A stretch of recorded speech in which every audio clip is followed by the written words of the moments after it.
And here are two examples that involve factoring for solving exponential and logarithmic equations.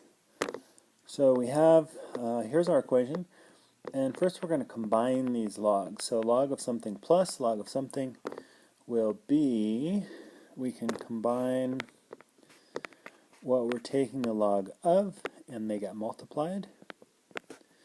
So that was one of our properties of logs that we learned a little while ago. This equals 1.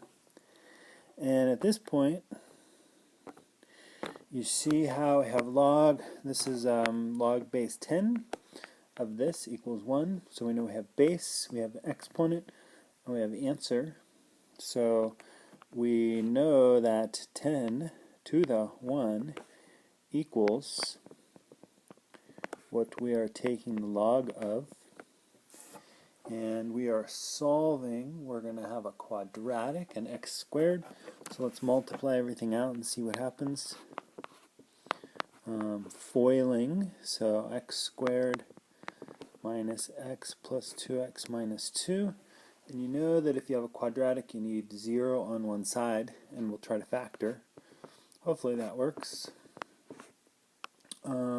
X squared plus x, and then I'm going to subtract the 10 to get negative 12, and then these two here, these two terms combine to give us plus 1x. So again, subtract 10 from both sides, and then I put minus 12, and oh good, yeah, that looks factorable. So 0 and x plus 4, x minus 3, which gives us two answers. So one of which is x equals negative 4, and the other one is x equals positive 3. Now let's look at our original equation, because we're not allowed to take the log of a negative number, so you kind of have to check. Well, no, you don't kind of, you actually have to check your answers. If your answer means you're taking the log of a negative number, that's a no solution.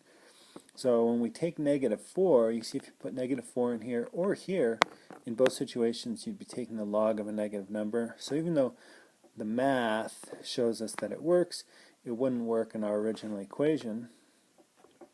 X equals positive 3, we could plug that into both these places and still end up taking the log of a positive number.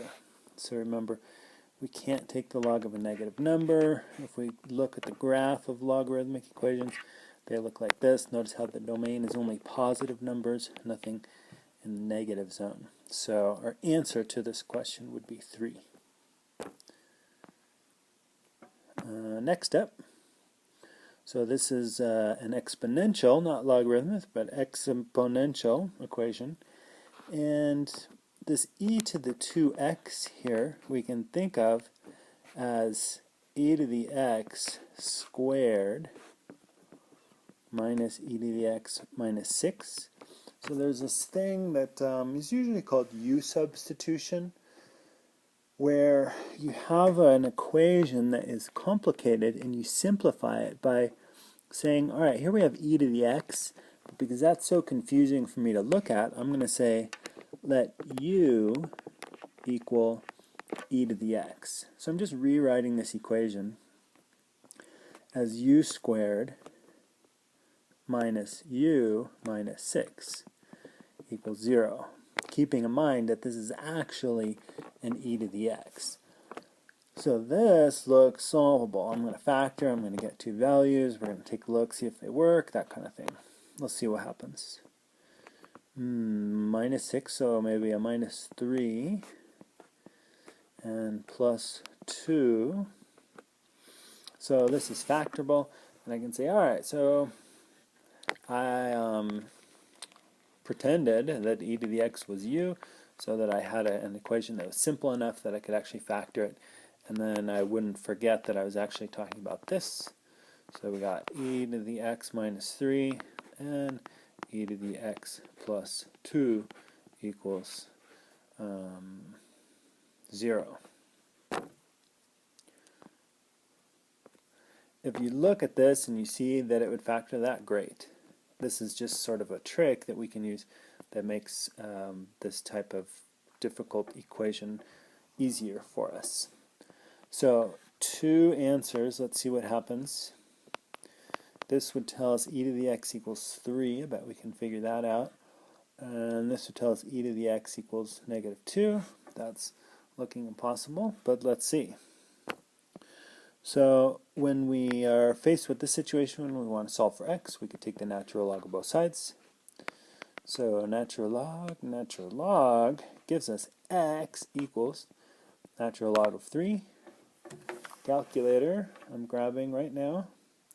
So ln of 3 is 1.09861229. So let's call it 1.1. Sounds good. And then over here, if we take the natural log of both sides, we're going to get natural log of negative 2. And calculator is going to say error, I think. Let's see. Negative 2. And it says, yeah, error, non-real answer. Quit. So this does not give us a solution, but this one does. So x equals 1.1 would be our answer. All right, thanks for listening.